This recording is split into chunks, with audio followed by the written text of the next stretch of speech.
Welcome to Module 4 of the eBay Apprentice program. In this module, I'm going to show you all about shipping, and then we're going to also talk about advanced eBay tips.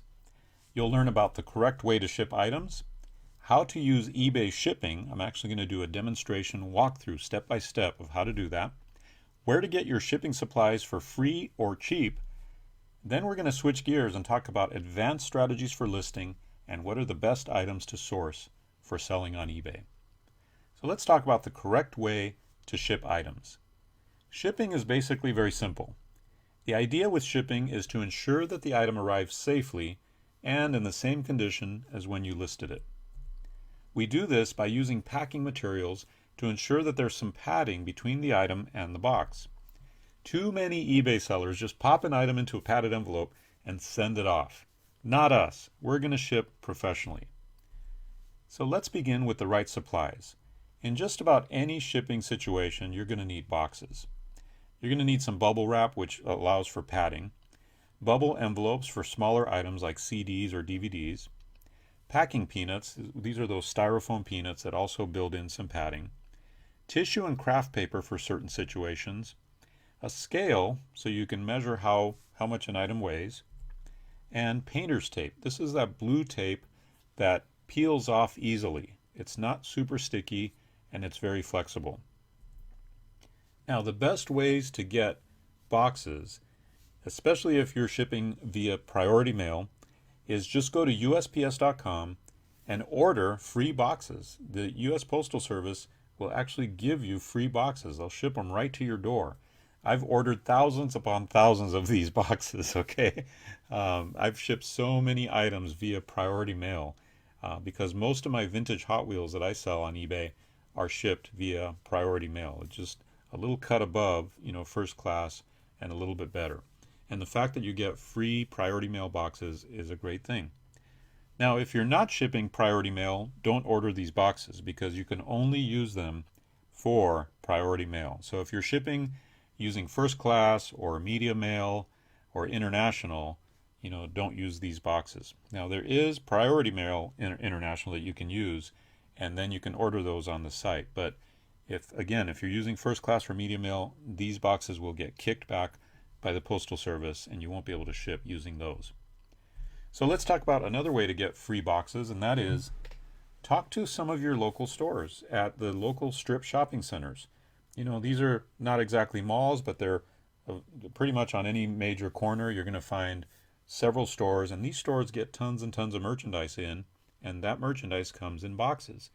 And so usually they'll just put the boxes out in the back or in the dumpster, and if you just go and talk to them and say, look, I would love to come and pick up all your boxes.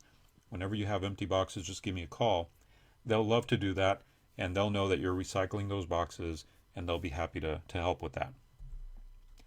An inexpensive way to get boxes, if you want to have brand new boxes, if the image that you give people when they receive the package, if you want that to be a fresh brand new box, and I have many situations like that, is you can go to shippingsupply.com, and they're great because they offer all kinds of shipping supplies. This company actually started as an eBay seller, and they became a huge, massive seller on eBay. They will ship shipping supplies to you super fast. So they're great, they're highly recommended. But I found an even better way to get inexpensive shipping supplies like boxes, and that's by looking for a local shipping or packing company. You see, because if you ordered through shippingsupply.com, you still have to pay for the shipping, right? And that can sometimes be a little bit on the high side. It can be a little expensive. But if you find locally a company that sells boxes and bubble wrap and things like that, now you've hit the gold mine because you don't have to pay for shipping. I've filled my wife's minivan, to the top with massive rolls of bubble wrap. I've also filled my wife's minivan with, tons and tons of boxes, and I got them super inexpensively at a local shipping and packing company. Now let's talk about some basic rules about shipping. The more valuable the item is, or the more rare it is, and the more the more careful and the more fragile you have to be with the item, the more time and supplies you should invest in packing. Okay, so I've shipped items that cost $8 $10,000. Well, in those cases, I would double box the item because I wanted to be sure that no matter what happened to the item, it would be safe. If you've ever seen UPS or US Postal Service people throw around boxes like they're nothing, you know that you've got to really work hard to protect those items in the box. So for really fragile items, make sure you double box the item. What this means is you pack it the way you would normally pack it, in a box inside of padding, and make sure it's very well protected. Then you put that box inside of another box with additional padding around the inner box. That's called double boxing, and that's what you do for really fragile or really expensive or really rare items.